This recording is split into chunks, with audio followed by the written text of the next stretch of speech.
Astaghfirullah. Bismillahirrahmanirrahim. Assalamualaikum warahmatullahi wabarakatuh. Alhamdulillah wassalatu wassalamu ala rasulillah wa ala alihi wa sahbihi wa mawalah wa la hawla wa la quwata illa billahi wa ba'du. Alhamdulillah, di malam ini kita bisa kembali hadir di majelis ilmu di Masjid Nidaul Ilmi,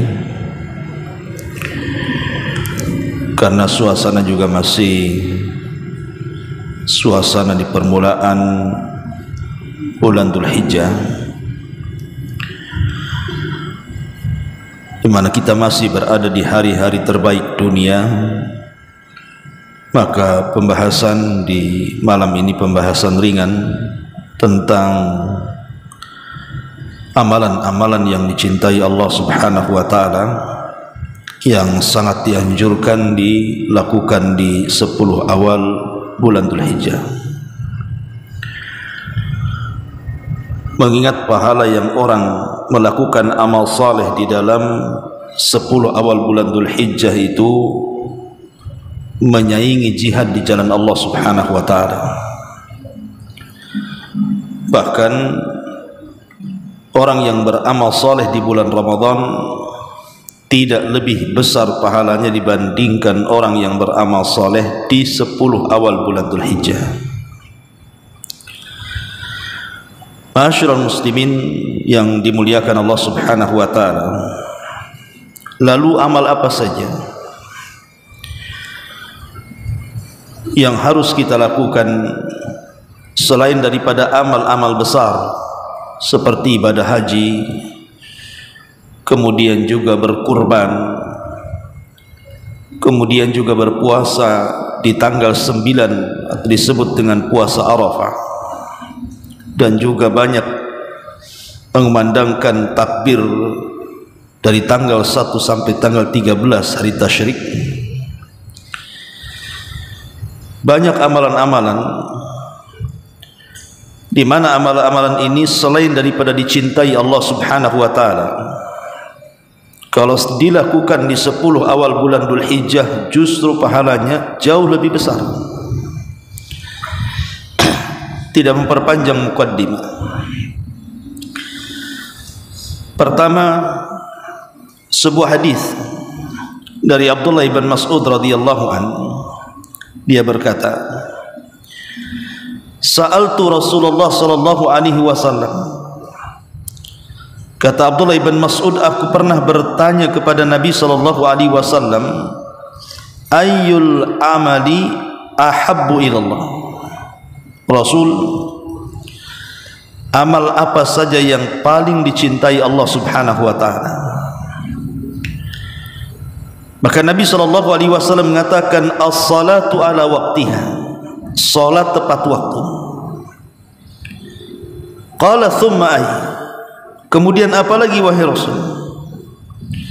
Qala, maka Rasul mengatakan, thumma birrul walidain, kemudian berbakti kepada kedua orang tua. Qala thumma ay, kemudian apa lagi wahai Rasul?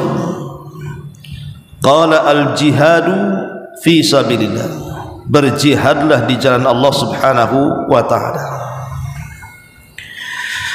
Dalam hadis ini ada 3 amal yang sangat dicintai Allah Subhanahu wa taala. Pertama, salat, karena salat adalah tiang daripada tiang-tiang agama. Orang yang meninggalkan salat pasti penuh kegelapan dalam hidupnya. Kemudian yang kedua, birrul walidain, berbuat baik kepada kedua orang tua, karena redha Allah itu ditentukan dengan redhonya orang tua. Kemudian yang ketiga, jihad, jihad di jalan Allah Subhanahu wa taala. Ini 3 amal yang dicintai Allah. Kemudian selanjutnya, amalan dicintai Allah Subhanahu wa taala adalah yang dicantumkan di dalam hadis Nabi sallallahu alaihi wasallam, ala adulluka ala sadaqatin yuhibbullahu maudi'ah. Kata Nabi sallallahu alaihi wasallam, maukah kutunjukkan kepada kalian atas sebuah sedekah yang Allah Subhanahu wa taala sangat cintai dan sukai. Kemudian sahabat mengatakan, tentu wahai Rasul, sedekah apa itu yang paling dicintai Allah Azza wa Jalla itu? Maka Rasul mengatakan, tuslihu bainan nas fa innaha sadaqatun yuhibbullah maudi'aha. Anda memperbaiki di antara manusia yang sedang bertengkar, itu adalah sedekah yang paling dicintai oleh Allah Subhanahu wa taala. Jadi mengislah di antara dua manusia yang sedang bertikai, yang sedang bertengkar, walaupun kita harus mengeluarkan harta kita supaya dua orang yang sedang bertengkar ini menjadi damai, ataupun harus meluangkan waktu kita untuk mendamaikan dua orang atau lebih yang sedang bertengkar, maka itu sedekah yang paling dicintai Allah. Karena bukan gampang ikhwan, melerai orang yang sedang bertengkar itu susah sekali. Jangan-jangan kita pula terlibat di situ. Kalau tidak bijak-bijak kita menyelesaikan permasalahan orang, kita malah masuk di dalamnya kan. Makanya kenapa kemudian orang yang mengislah di antara dua orang atau lebih yang sedang bertikai itu sebuah sedekah yang dicintai Allah Subhanahu wa taala. Kemudian juga di antara hal yang sangat dicintai Allah Subhanahu wa taala adalah sombong di dua tempat. Sombong di dua tempat. Pertama, indal qital, saat peperangan. Dan yang kedua, indas sadaqati, saat bersedekah. Pada dasarnya sombong itu kan tercela. Makanya kemudian Rasul mengatakan tidak akan masuk surga orang yang dalam hatinya ada kesombongan walaupun sebiji dzarah, kan begitu. Bahkan nanti pada hari kiamat, orang-orang yang sombong itu badan mereka akan dikecilkan seperti semut. Itu dasar hukum sombong itu tidak boleh, karena sombong itu kan ridanya Allah. Tapi ada kesombongan yang dicintai Nabi, dicintai Allah Subhanahu wa taala. Apa itu? Disebutkan dalam sebuah hadis, inna minal khuyala'i ma yuhibbullah. Sesungguhnya ada bagian-bagian kesombongan itu sangat dicintai Allah. Fa ammal khuyala allati yuhibbullah fa ikhtiyalur rajuli nafsahu indal qital. Pertama, adapun kesombongan yang dicintai Allah Subhanahu wa taala adalah kesombongan seseorang ketika berperang. Wa ikhtiyaluhu indas sadaqati, dan ketika bersedekah. Maksudnya apa? Sombong ketika perang dan sombong ketika sedekah itu. Para ulama menjelaskan maksudnya adalah ad-dukhulu fil ma'rakati binashati nafsin wa quwwati qalbin wa idharu jaladati wat tabakhturi fihi wal istighfafu bil adwi li idkhalir ru'bi fi qalbihi. Jadi kata para ulama, maksudnya sombong dalam peperangan adalah timbulnya semangat diri, kekuatan hati, dan juga menampakkan izzah kemuliaan dan merendahkan musuh. Kenapa merendahkan musuh? Supaya timbul rasa takut dari musuh. Karena kalau musuh sudah takut, maka akan mempengaruhi kekuatannya. Makanya Ali radhiyallahu anhu saat perang Khaybar, ketika bermubarazah, perang tanding dengan jagoan Yahudi di Khaybar.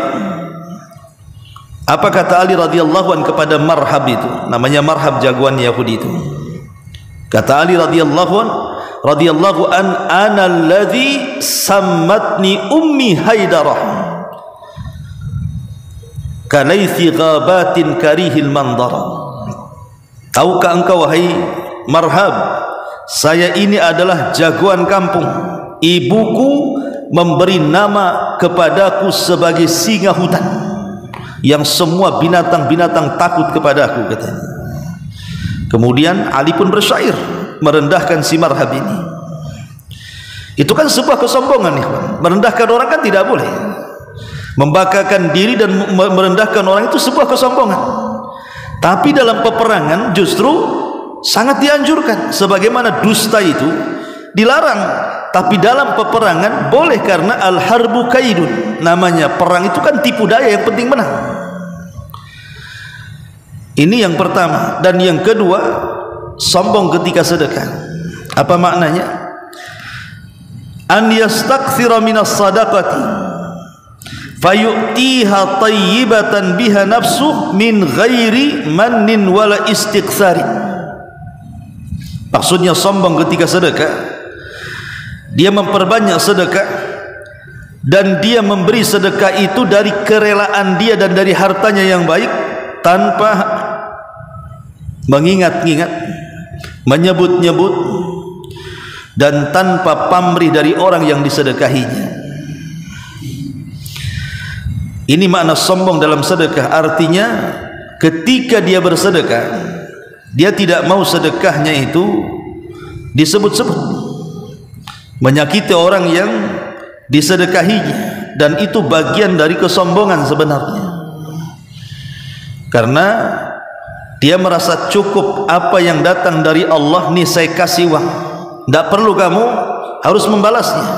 Kalimat seperti ini kan ada unsur kesombongan, tetapi justru Allah suka nih kalimat ini dalam sedekahnya. Masyarul muslimin yang dimuliakan Allah subhanahu wa ta'ala, ini juga amalan-amalan yang dicintai Allah subhanahu wa ta'ala. Kemudian juga amalan-amalan yang dicintai Allah subhanahu wa ta'ala juga adalah ityanu rukhasi, menjalankan keringanan-keringanan yang Allah ringankan kepada kita dalam ibadah. Umpamanya Anda safar. Safar itu kan disyariatkan qasar. Boleh juga kalau dalam kesibukan di jamaah. Ada orang yang tidak mau qasar, maunya sempurna saja.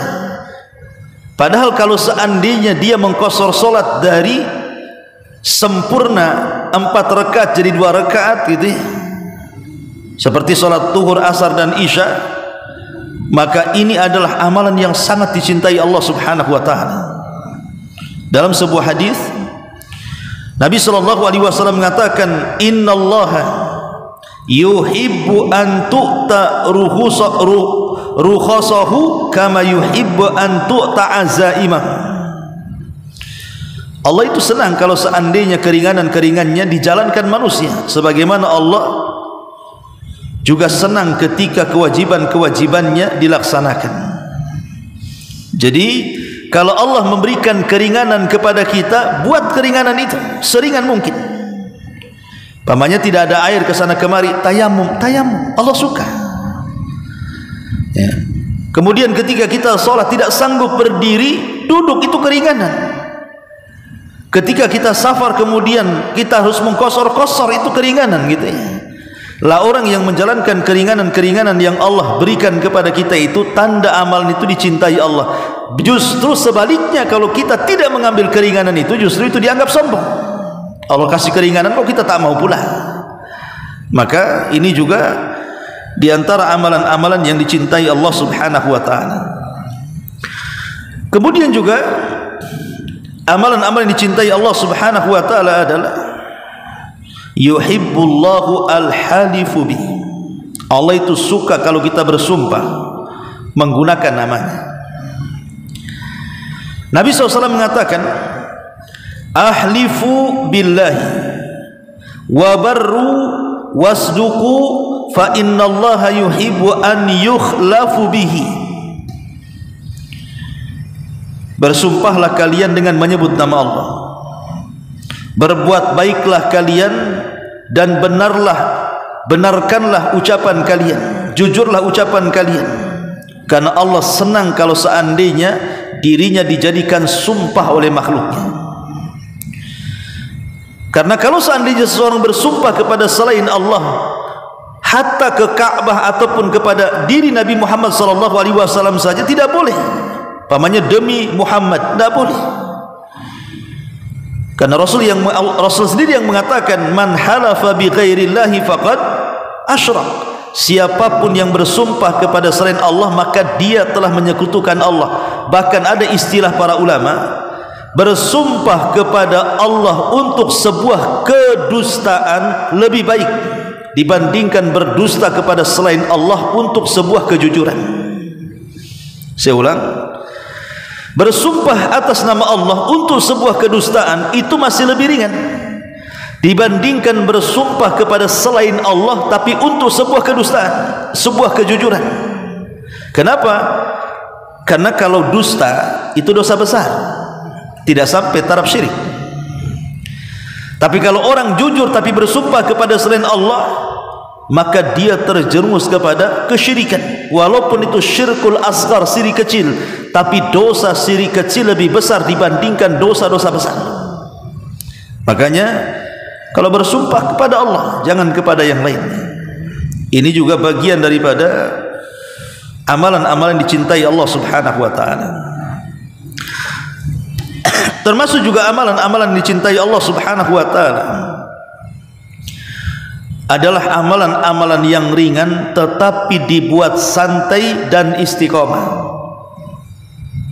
Itulah yang disebut dalam hadis Nabi sallallahu alaihi wasallam, ahabbul a'mal ilallahi adwamuha wa in qallah. Sebaik-baik amal yang dicintai Allah itu adalah orang yang istiqomah walaupun sederhana. Contoh mamanya nih, sholat sunnah itu kan banyak tuh, ada rawatibnya, ada duhanya, ada witirnya, sholat sunnah wudunya, macam-macam sholat sunnah itu kan. Kita tidak perlu memborong semua sholat sunnah, karena Rasul yang mengatakan wa man yushaddadin illa ghalabah, siapapun yang memborong semua ibadah itu pasti ibadah akan mengalahkan dia. Pasti akan kecapean kalau semua diborong kan. Makanya kemudian Nabi SAW mengajarkan tidak perlu semua ibadah diborong. Ambil ibadah yang kita sukai, kemudian istiqomahlah di situ. Pamannya sholat duha, ya sudah duha terus saja. Ya. Nah, kalau mamanya sholat witir, ya witir terus saja. Kalau sholat malam terus saja. Tidak perlu semua diambil. Karena kemampuan kita ini tidak akan sanggup memborong semua ibadah. Maka ambillah ibadah itu yang sederhana tetapi terus-terusan, karena itu justru amalan yang paling dicintai Allah Subhanahu wa taala. Termasuk juga mengucap alhamdulillah saat bersin. Mengucap alhamdulillah saat bersin. Kenapa? Rasul mengatakan innallaha yuhibbul uttas. Allah itu suka dengan orang-orang yang bersin, tapi Allah tidak suka dengan orang yang menguap. Karena menguap itu dalam bahasa Arab disebut tasa'ub. Tasa'ub itu dari setan. Karena bawaannya biasanya orang menguap itu ngantuk, lemas, tidur kan itu ya. Tetapi orang yang bersin ini bawaannya apa? Pres. Karena dia mengeluarkan penyakit sehingga jadi sehat. Makanya kenapa setelah bersin kita disuruh untuk membaca alhamdulillah. Bagi yang mendengar membaca yarhamukallah, bagi yang bersin menjawab yahdikumullah wa yuslih balakum. Kemudian bersin lagi dan dia mengucap alhamdulillah, nah, kita jawab lagi yarhamukallah. Kemudian yang bersin jawab lagi yahdikumullah wa yuslih balakum. Kemudian bersin lagi ketiga kalinya dia mengucapkan alhamdulillah. Kata para ulama, kalau sudah bersin 3 kali tidak perlu dijawab yarhamukallah. Bilang aja kau sedang flu itu ke dokter sana. Karena sudah 3 kali masalahnya ya. Adapun ucapan syafaqallah, kata Syekh bin Baz rahimahullahu taala, itu tidak ada riwayatnya. Jadi kalau bersin 3 kali kemudian kita katakan syafaqallah, semoga Allah menyembuhkan kamu, itu tidak ada kalimat itu dalam hadis. Tetapi kalau sebagai doa umum, tapi bukan sebuah kelaziman, kalau sudah bersin 3 kali kita katakan syafaqallah, tidak masalah sih, karena hanya doa saja, semoga Allah menyembuhkan penyakitmu. Karena kalau sudah 3 kali itu ada penyakit tuh ya. Jadi ini juga bersin mengucapkan alhamdulillah, itu juga bagian amalan yang dicintai. Bahkan disebutkan dalam biografi Abi Dawud As-Sijistani, ma'ruf, seorang ulama yang mengeluarkan hadis karyanya Sunan Abi Dawud itu. Jadi kalau antum baca biografi Abi Dawud itu, satu labul ilmi, jadi satu hari Abi Dawud ini naik sampan untuk menyeberangi sebuah sungai dalam rangka rihlah li talabul ilmi kan. Kemudian di tengah sungai dia mendengar ada orang bersin dari kejauhan. Maka dia mengatakan kepada pemilik kapal itu, bisa enggak engkau antar aku ke orang bersin itu, ku tambah ongkosnya 2 kali lipat, katanya. Ya senang sajalah yang punya perahu, diantar ke orang bersin. Kata Abi Dawud, apakah engkau tadi mengucapkan alhamdulillah saat bersin? Kata orang bersin ini, iya. Kata Abu Dawud, yarhamukallah, kemudian pergi lagi. Ayo lanjutkan. Cuman jawab bersin itu dia harus ngasih ongkos 2 kali lipat tuh, bayangkan. Luar biasa itu. Coba antum gitu, kalau udah bersin di seberang atau dekati mukanya, yarhamukallah, terus pergi lagi gitu. Kayak Abi Dawud. Ma'asyiral muslimin yang dimuliakan Allah Azza wa Jalla. Taib. Kemudian juga di antara amalan yang paling dicintai Allah Azza wa Jalla, idkhalus surur 'alal muslim, memasukkan kesenangan dan kebahagiaan kepada hati seorang muslim. Ketika Nabi SAW ditanya tentang ahabul a'mal, amal yang paling dicintai ilallah, di sisi Allah Subhanahu wa taala, maka Rasul mengatakan dalam hadis yang dikeluarkan At-Tabrani dan dihasankan oleh Syekh Albani, sururun tudkhiluhu ala muslim, kau masukkan kebahagiaan ke hati seorang muslim. Atau dalam bahasa ulama disebut jabrul qulub namanya. Jabrul qulub itu artinya menempel kesedihan-kesedihan orang. Kadang kita ini selalu menyakiti orang lain dengan gibah kita, dengan bully kita, dengan fitnah kita kan. Dia tidak tahu bahwa orang yang difitnah, orang yang dibully, orang yang dihina, orang yang disakiti, orang yang dijelek-jeleki itu, dia punya urusan sendiri dengan keluarganya. Dia sendiri sudah penat sebenarnya. Mungkin dengan pekerjaannya sudah penat, mengurus anak istrinya sudah penat, kita pula membuat penat pikiran dia, makin penat lah kan gitu. Harusnya kepenatan dia itu, dengan kesibukan dia itu, kita berikanlah rasa ketenangan supaya sudah kesibukan dia menjadikan dia penat, dengan kedatangan kita itu menjadi bahagia. Itulah artinya memasukkan kebahagiaan ke hati seorang muslim itu, bukan malah memenatkan kuadrat bahasanya. Dia sudah capek, kita buat capek lagi. Mana jabrul qulubnya? Makanya disebutkan amalan yang paling dicintai Allah itu jabrul qulub, menempel hati orang-orang yang sedih itu. Makanya dalam Islam itu ada syariah takziah namanya. Kalau ada orang yang kemalangan, kita datang. Ya, kayak orang-orang kampung kan zaman dulu itu kalau ada kemalangan apa kan, bawa pisang, bawa beras, bawa apa gitu kan. Nah, itu orang kampung itu luar biasa kadang-kadang. Ya, muamalah mereka itu. Kemudian juga di antara amalan yang dicintai Allah Subhanahu wa taala adalah innallaha yuhibbul jamal. Allah itu suka dengan penampilan-penampilan yang baik. Apa penampilan-penampilan yang baik itu? Maksudnya menampakkan asar nikmat Allah, menampakkan asar nikmat Allah, pengaruh nikmat Allah itu kita tampakkan. Pamannya nih, kita ini punya uang banyak. Kalau punya uang banyak, maka pakailah pakaian yang layak dipakai. Kadang ada orang bakhil itu bukan hanya kepada orang saja, sama dirinya aja bakhil. Pakaiannya itu ya kadang-kadang compang-camping, kononnya sih mau biar dikenal sahaja, sederhana, tapi kadang-kadang juga tidak layak juga pakaian yang dia pakai itu. Nggak boleh seperti itu. Kalau kita sanggup membeli pakaian yang indah, yang bagus, beli. Rasulullah punya pakaian yang bagus. Burdah-burdah dari Yaman itu Rasul punya. Supaya ada wibawa sedikit ya, bukan untuk kesombongan, tidak. untuk menampakkan asar nikmat. Fa bi ni'mati rabbika fahaddits, menampakkan nikmat Allah Subhanahu wa taala. Nah, itu juga bagian daripada hal yang dicintai Allah Subhanahu wa taala. Termasuk juga Allah sangat mencintai min ma'alimil akhlak, dari ketinggian-ketinggian akhlak. Ketinggian akhlak itu seperti apa? Seperti menyambung silaturahim, memuliakan tamu, menyambung orang yang memutus silaturahim kepada kita, memaafkan orang yang mendolimi kita, tidak menyakiti tetangga, tidak menakuti seorang muslim, tidak mendoliminya, tidak menghinanya, tidak membuka aibnya. Itu akhlak-akhlak mulia itu. Allah Rasul sallallahu alaihi wasallam mengatakan, innallaha yuhibbu ma'aliyal akhlak. Allah itu cinta dengan akhlak-akhlak yang luhur itu. Maka berusahalah kita menjadi orang yang berakhlak, termasuk juga al-afu, mudah memaafkan, termasuk juga ar-rifqa, kelembutan, termasuk juga memberi nama terbaik kepada anak kita. Itu sebuah amal dicintai. Kata Nabi sallallahu alaihi wasallam, inna ahabba asma'ikum ilallah Abdullah wa Abdurrahman, rawahu Muslim. Sesungguhnya nama yang paling dicintai Allah itu adalah ketika kita memberi nama anak kita dengan Abdullah dan Abdurrahman. Sampai memberi nama anak kita aja jangan sembarang kan itu ya. Karena memberi nama-nama yang baik kepada anak kita itu sesuatu amalan yang merupakan dicintai Allah Subhanahu wa taala.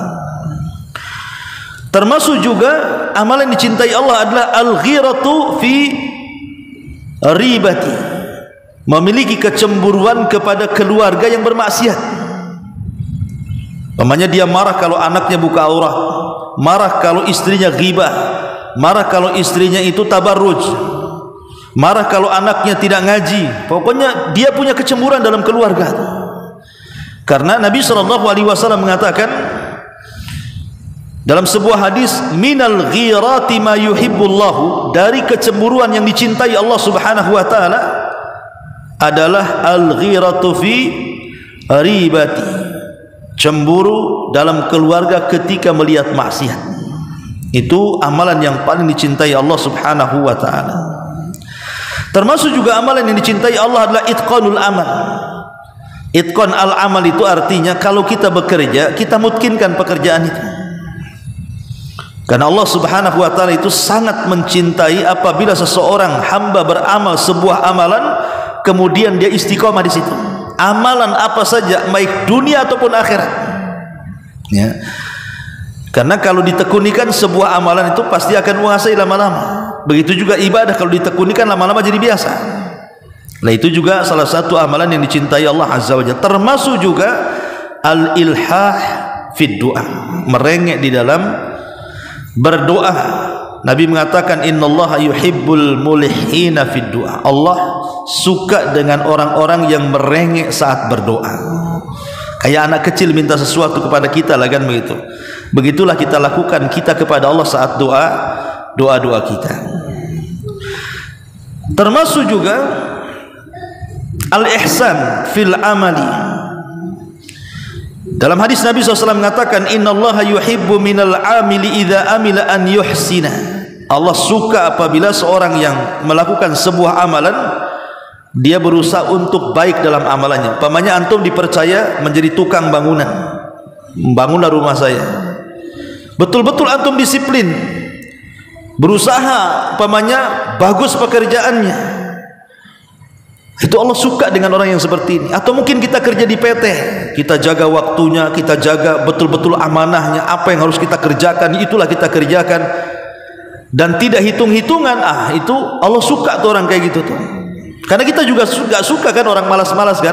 Antum ambil tukang umpamanya, kita nggak ada, dia merokok, dia duduk kan gitu. Pas tengok hasilnya tak ada, kita aja nggak suka, apalagi Allah kan gitu. Maka Allah itu suka kalau orang memperbaiki amalannya itu, memperbaiki pekerjaannya. Karena ketika manusia suka, Allah juga suka. Ma'asyiral muslimin yang dimuliakan Allah Azza wa Jalla, dan banyak lagi. Dan itu juga seperti dalam Quran Di antaranya sabar, innallaha yuhibbus sabirin, Allah suka dengan orang-orang yang sabar. Kemudian takwa, innallaha yuhibbul muttaqin, Allah suka dengan orang-orang yang bertakwa. Kemudian orang yang berlaku adil, innallaha yuhibbul muqsitin, Allah suka dengan orang-orang yang berlaku adil. Termasuk juga orang-orang yang muraqabah, senantiasa diawasi Allah, disebut dengan ihsan atau muhsinin, innallaha yuhibbul muhsinin. Itu juga bagian daripada amal yang dicintai Allah, termasuk juga taubat, innallaha yuhibbu tawwabin, Allah suka dengan orang-orang yang bertaubat. Dan banyak amalan-amalan yang dicintai Allah Subhanahu wa taala. Kalau amalan-amalan ini kita lakukan di 10 awal bulan Dzulhijjah ini, maka selain amalan itu dicintai Allah, lebih daripada itu pahalanya menandingi jihad, dan lebih besar pahalanya dibandingkan dilakukan di bulan Ramadan. Maka inilah amalan-amalan yang dicintai Allah Subhanahu wa taala. Mudah-mudahan ada manfaatnya. Subhanaka wa bihamdika asyhadu an la ilaha illa anta astaghfiruka wa atubu ilaik. Allahu taala alam. Assalamualaikum warahmatullahi wabarakatuh.